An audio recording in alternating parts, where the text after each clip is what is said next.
Assalamualaikum warahmatullahi wabarakatuh. Alhamdulillah, pada kesempatan kali ini kita akan melanjutkan kajian yang kemarin, meneruskan tentang toharoh, yang mana sahabat semua, di kali ini kita akan membahas tentang al-wudhu. Wudu. Mahwal wudu. Bismillahirrahmanirrahim. Qala al-musannifu rahimahullahu ta'ala wa nafa'ana bi ulumihi fid dharaini amin ya rabbal alamin. Bismillahirrahmanirrahim. Al-wudu'u. Al-wudu'u lughatan ismun li husli ba'dil a'dha'i. Jadi apa itu wudu? Wudu menurut bahasa atau menurut bahasa umum, menurut pandangan umum, yaitu membasuh sebagian anggota. Itu namanya wudu. Ini secara umum, membasuh sebagian anggota secara umum. Terus diperinci lagi, wa syar'an. Adapun wudu menurut istilah, yaitu ismun li husli a'dha'in mahsusatin biniyatin mahsusatin. Nama untuk membasuh anggota yang sudah ditentukan dengan niat yang dikhususkan. Nama untuk membasuh anggota tubuh, bagian-bagian anggota tubuh lighusli a'dha'in mahsusatin yang ditentukan, maksudnya itu bagian anggotanya nanti ditentukan semuanya menurut syariat dengan niat yang dikhususkan. Jadi wudu menurut bahasa yaitu nama untuk membasuh sebagian anggota badan. Sedangkan menurut istilah, wudu yaitu nama untuk membasuh sebagian anggota yang sudah ditentukan dengan niat yang dikhususkan. Itu namanya wudu. Kemudian selanjutnya, apa saja sih yang berkaitan dengan wudu? Furudul wudu'i, ini namanya fardunya wudu. Yang namanya fardu ini harus dilakukan. Kalau fardu ini salah satu ketinggalan, maka wudunya tidak sah. Itu sudah jelas. Furudul wudu'i sittatun. Fardunya wudu itu ada 6. Apa saja? Wudu, kalau sahabat semuanya 6 ini tidak dilakukan, salah satu ketinggalan ataupun terlewatkan, wudunya tidak akan sah. Al-awwalu an-niyatu. Yang pertama, yang nomor 1 fardunya wudu yaitu niat. Niat itu di mana tempatnya? Tempatnya di dalam hati. An-niyatu qasdu syai'i muqtarinan bi fi'lihi. Menyengaja sesuatu, kita menyengaja sesuatu dengan disertai pekerjaan. Menyengajanya itu di dalam hati, sambil kita melakukan pekerjaan itu. Jadi niat ini di dalam hati. Kalau yang sudah kita pelajari, kenapa kita lafadzkan? Untuk berhati-hati, supaya yang namanya orang awam itu mungkin kadang kurang yakin, kurang mantap, makanya dilafadzkan. Asani, yang nomor 2, ghuslul wajhi, membasuh muka. Yang namanya membasuh itu airnya harus mengalir. Kalau sudah dikatakan membasuh, ini harus mengalir. Mana batasan muka? Batasan muka dari tempat tumbuhnya rambut, kalau dari atas, kalau bawah ketemunya dua tulang ini, janggut ini loh, ini kan ada agak sedikit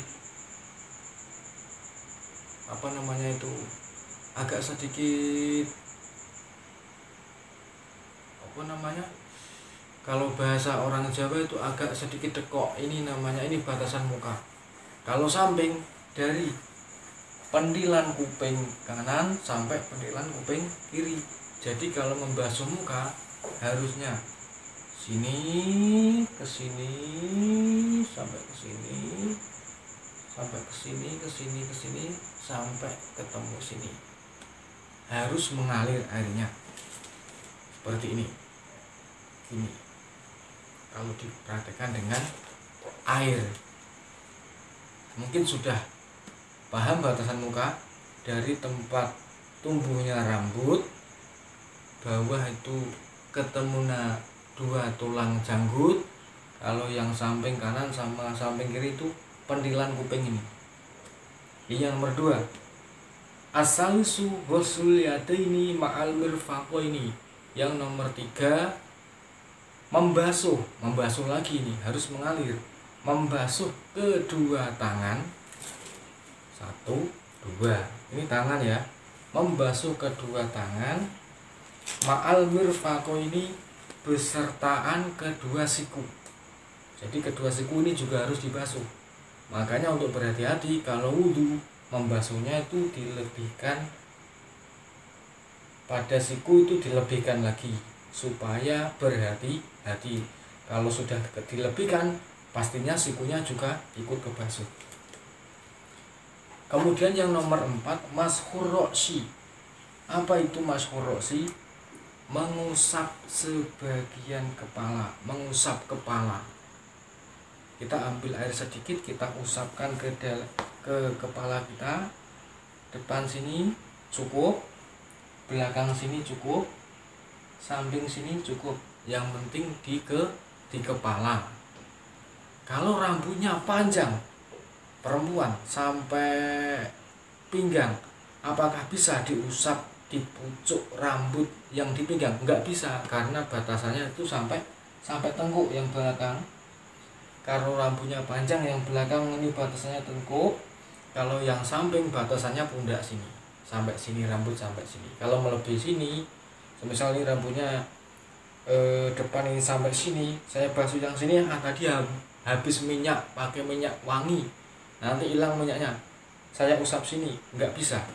Kalau batasan ke depan rambut sampai sini, kalau di samping sampai sini, kalau belakang sampai tengkuk. Ini mengusap saja, cukup diusap gitu. Ambil air cukup diusap. Al-khamisu ghuslu rijlaini ma'al ka'baini. Yang nomor 5 yaitu membasuh lagi. Kalau membasuh itu mengalir, membasuh kedua kaki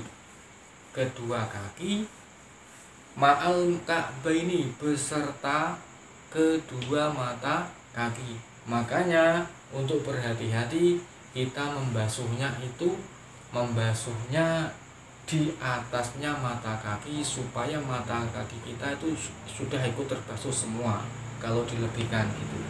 Ini untuk berhati-hati supaya wudhu kita bisa sempurna, bisa syah, bisa bisa sah menurut syariatnya. Makanya kita harus berhati-hati. As-sadisu, kemudian yang nomor 6 itu tartib. Apa itu tartib? Mendahulukan yang awal, mengakhirkan yang akhir. Jadi urutan dari niat membasuh muka, membasuh kedua tangan, mengusap kepala, membasuh kedua kaki, ini harus diurutkan. Tartib itu mengurutkan.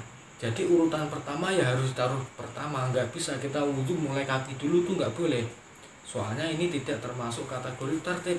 Kalau tidak termasuk kategori tartib, berarti wudhunya tidak sah.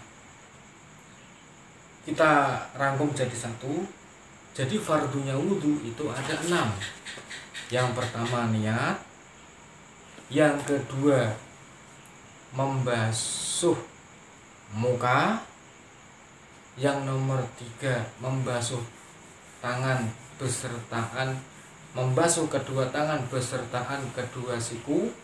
Yang nomor 4, mengusap kepala. Yang nomor 5, membasuh kaki besertaan mata kaki, kedua kaki besertaan mata kaki. Yang nomor 6 itu tertib ataupun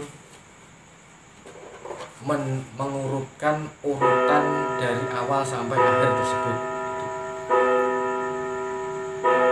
Ini fardu harus dilakukan semuanya. Kalau salah satunya ketinggal, maka wudunya tidak sah.